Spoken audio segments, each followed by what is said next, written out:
Paz do Senhor, irmãos. Muito bom dia a todos. Eu quero expor um texto da palavra nesta manhã de sábado, para que nós possamos entender a palavra de Deus. A palavra de Deus, ela nos dá recurso, nos dá instrução, nos orienta, nos ensina, nos exorta e nos corrige. Do Velho Testamento para o Novo Testamento, a palavra ela só foi reformada e atualizada.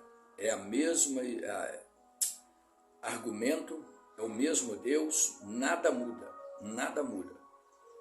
Existem algumas pessoas que invertem as coisas, ao invés de pregar fel, de dar mel, mas eu quero te dizer que eu não vim anunciar leite e mel, eu vim anunciar confronto. Eu vim anunciar a palavra com sinceridade. Nós vemos um Deus que passou do livro do profeta Malaquias ao livro de Mateus 400 anos sem falar com a humanidade, por causa de pecado, por causa de rebeldia, por causa de desobediência. Eu já disse e vou repetir, o que está faltando hoje não é mensagem. Mensagem hoje, você pega uma criança de 5 anos, ela tem mensagem.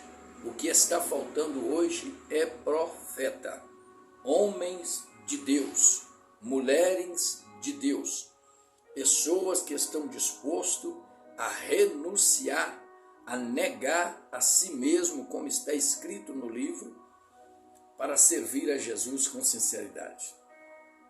Hoje nós temos uma sociedade que quer expulsar demônio, mas não quer jejuar, quer orar pelos enfermos e os enfermos ser curados sem ter o chamado, e você precisa saber em qual área você está atuando para que você não se dê mal.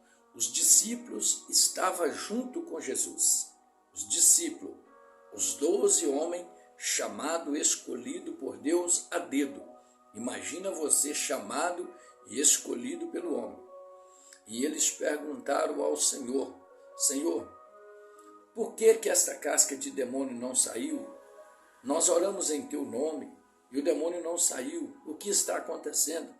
E o Senhor disse a eles: esta caspa de demônio não se espelha, a não ser por jejum e oração. Ou seja, existem lugares que não é para todos ir.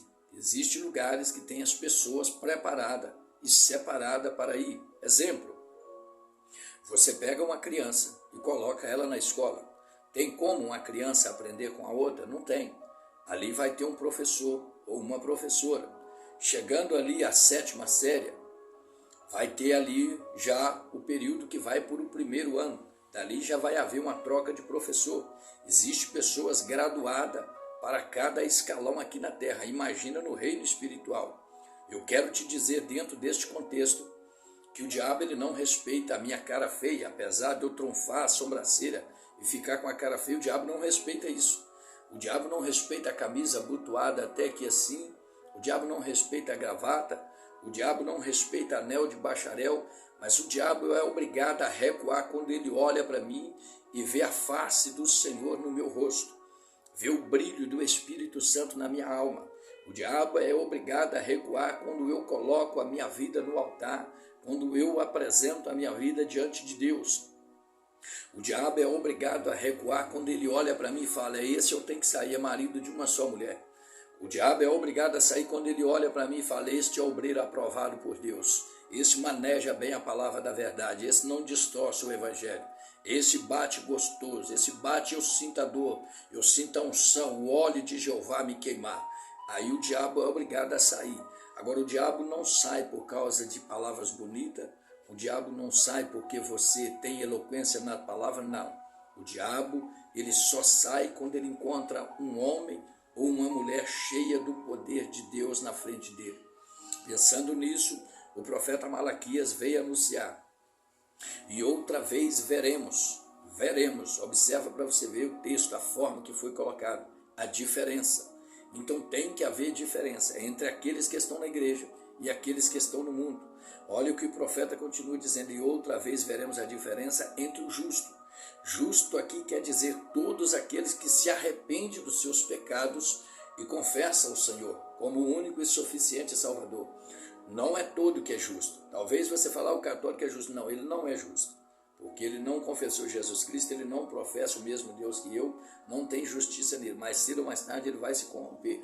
Justo é todo aquele que se arrepende dos seus pecados, confessa Jesus Cristo como o único e suficiente Salvador da sua alma. Aí sim vai ter a justiça de Deus. Então tem que haver uma diferença. Entre eu e você tem que haver diferença. Ninguém é igual, mas eu quero fazer a colocação entre a igreja e o mundo. A igreja tem que falar diferente, a igreja tem que se comportar diferente.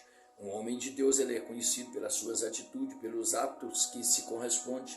Um homem de Deus ele é conhecido pela sua fala, pela pronúncia do seu falar. Um homem de Deus, quando você olha para ele, você sabe, ali lá vai um homem de Deus, ali lá vai uma mulher de Deus, aquele pastor é um homem ungido, aquele obreiro é um homem separado. Por quê? Porque não sai palavrão da boca deles. Então o diabo é obrigado a respeitar. Mas observa bem que o Senhor ele passa 400 anos deste evangelho para o evangelho que nós vamos entrar. E quando o Senhor aparece depois de 400 anos, aparece o profeta, o verdadeiro homem de Deus, anunciando. Mateus capítulo 3, observa para você ver, abre a sua Bíblia. Nós saímos de Malaquias, capítulo 3 e o verso 18. E nós vamos entrar em Mateus, no capítulo 3, no verso 1 e no verso 2. Pensando nisso, olha o que o Senhor disse: arrependei-vos e convertam-se, porque é chegado o reino dos céus. João Batista aparece não distribuindo chave de carro.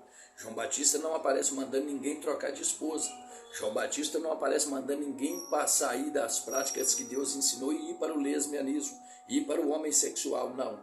João Batista aparece pregando o arrependimento. Arrependei-vos e convertei-vos. É preciso se converter.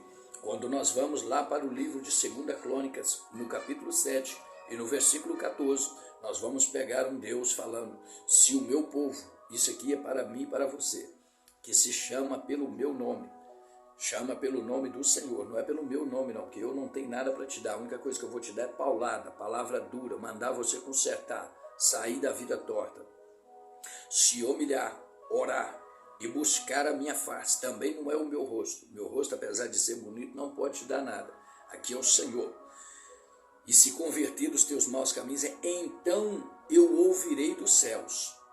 Então aí o Senhor vai nos ouvir, depois de ter nos arrependido, voltado atrás. Então coração cheio de mágoa, coração que não arrependeu, não precisa buscar a face do Senhor. Pessoa andando com a vida torta, andando com a vida de qualquer maneira, está perdendo tempo. O seu lugar não é no monte, o seu lugar é em casa. O seu lugar não é no culto, o seu lugar é arrependendo, tem que arrepender. Tem que ir para o culto, mas para arrepender, não tem que fazer culto, não tem que cultuar. Não adianta oferecer, porque Deus não vai receber. Primeiro tem que se arrepender.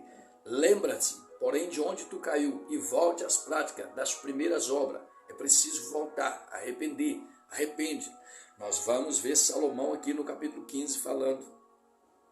E depois de ter orado Salomão, olha só para você ver. Aí sim o Senhor, ele inclinou os ouvidos, os olhos, para ouvir a oração daquele lugar. Depois de ter arrependido. Então nós vamos ver a Bíblia falar em arrependimento no tempo todo.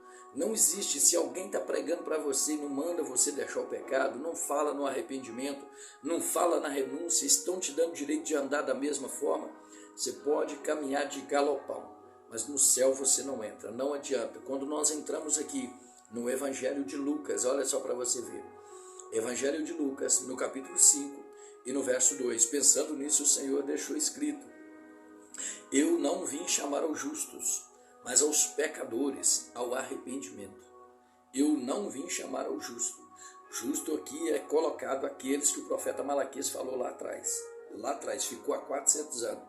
Aqueles já haviam se arrependido, aqueles ali já tinha sido anunciado. Aqui ele veio chamar os pecadores. Aqui foi o chamado de Mateus. Pode ser os discípulos. Jesus pronunciando: eu não vim chamar ao justo, mas aos pecadores ao arrependimento. Jesus chama Mateus. Estou chamando ao arrependimento. Imagina você, nós precisamos nos arrepender e nos converter. Nós precisamos clamar ao Senhor dia e noite pela sua misericórdia. Às vezes você vai encontrar alguém, algum pastor sem conhecimento, pregando para você: a salvação é de graça. Mentira!